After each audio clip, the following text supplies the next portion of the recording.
दोस्तों नमस्कार, मैं उमेश गौतम समग्र प्रदेश समाचार से। बात करते हैं सतना की और सतना नगर निगम की। अब आपको बता दें कि सतना नगर निगम में जब से नगर निगम के चुनाव शुरू हुए तब से आज तक ये पहली बार था कि सतना नगर निगम, महापौर, सतना नगर निगम अध्यक्ष और कमिश्नर एक सूत्र में बंधकर काम करते थे और सतना का विकास निश्चित तौर पर दिखने लगा था। लोग भले ही कहें, पर यह बात सत्य है कि कार्यकाल में, वर्तमान महापौर के कार्यकाल में नेक्टर झील, वेंकटेश लोक, मौधा तालाब या यूं कहें कि बहुत सारी ऐसी चीजें बनी हैं जिनको हम कह सकते हैं कि विकास के दायरे में, सुंदरता के दायरे में भव्यता प्रदान करती हैं। पर क्या पता कब किसकी नजर लग गई इस नगर निगम की तिकड़ी पर और नगर निगम के कार्य के संचालन में निश्चित तौर पर विभक्तियां पैदा हो गई। बात तो यह है कि नगर निगम में या शासकीय कोई भी नेता हो, पर नेता के हाथ में कोई ऐसा दायित्व तो नहीं रहता जिसके आधार पर वो कोई काम कर सके। उसके लिए प्रशासनिक अधिकारियों का बराबर सहयोग होना ही कार्य की प्रगति का माध्यम है।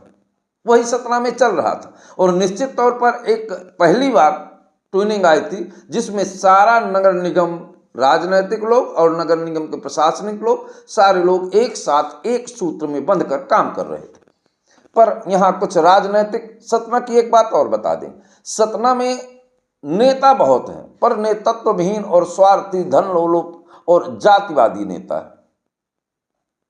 आपको बता दें कि यहाँ के कुछ पुराने दिग्गज नेता, जिन्हें ये बात खलने लगी थी, इन्हें लगने लगा था कि वर्तमान महापौर अब अपनी राजनीतिक और अपने कामों के कारण शहर में लोकप्रियता की कगार पर पहुंचने वाले हैं। इसलिए कुछ यहाँ के दिग्गज नेताओं ने यहाँ तक कि वार्ड में घूम घूम कर कमियां खोजकर जनता को उकसाकर दंगा फैलाने का काम कई बार कर चुके हैं। पर चूंकि काम की तन्मयता ऐसी थी कि आम जनता ने उनकी बातों को ना मानते हुए दंगा नहीं किया।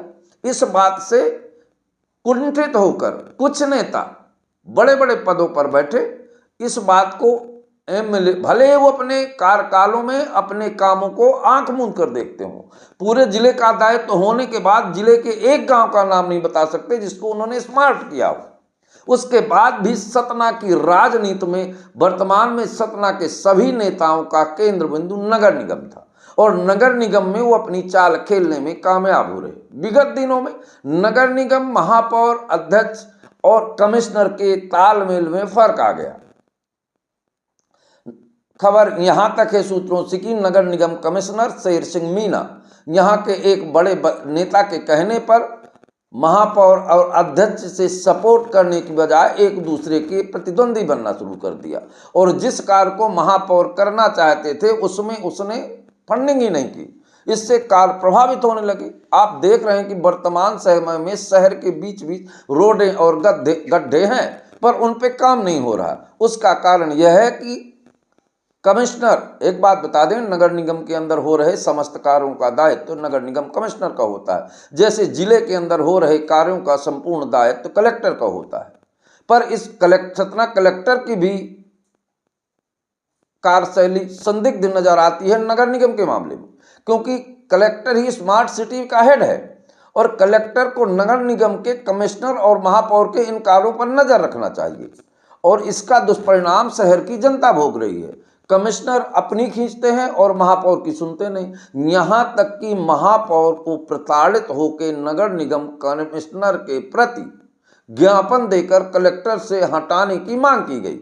उसके बाद एक यहाँ के दिग्गज राजनीतिक आका की वजह से कमिश्नर नगर निगम का ट्रांसफर नहीं हो पाया। उसके बाद कमिश्नर ने और सख्ती दर्शाई और एनआईसी की मीटिंग ही नहीं होने दी। अभी वर्तमान में आज की बात है, एक सोशल मीडिया में पत्र वायरल हो रहा है जिसमें पत्र में लिखा गया है 23 मार्च 2026 को जारी पत्र में साफ कहा गया है, महापौर ने सख्त लहजे में कहा है कि चेतावनी देते हुए कि विभागों में समन्वय की कमी साफ दिखाई दे रही है। हम समन्वय के बगैर बैठक नहीं कर पा रहे हैं, एनआईसी की मीटिंगें पूरी नहीं हो पा रही, फंडिंगें पूरी नहीं हो पा रही। इसके कारण जिले में और नगर निगम क्षेत्र में विकास की परिधि को जाम लग गया है। अब सवाल इस बात का है, इससे कमिश्नर को क्या फायदा होने वाला है और यहाँ के दिग्गज नेताओं को क्या फायदा होने वाला है। बिल्कुल तौर पे कमिश्नर को ऐसा लगता है यहाँ के दिग्गज नेताओं के खुश रखेंगे तो भविष्य में ये इसका सपोर्ट करेंगे, और यहाँ के दिग्गज नेताओं को लगता है कि अगर महापौर के कार्यकाल में काम ना होंगे तो आने वाले चुनाव के दौर में इन्हें टिकट भी नहीं मिलेगी, और मिलेगी तो आम जनता इसके कार्यकालों से नाराज रहेगी। पर एक बात बहुत अच्छी है कि इस बात को समझते ही महापौर ने कमिश्नर का ज्ञापन दिया और कमिश्नर को त्वरित पत्र भी जारी कर दिया। अब समझना सतना की जनता को है कि नगर निगम कमिश्नर को घेरे या महापौर की। दोस्तों नमस्कार।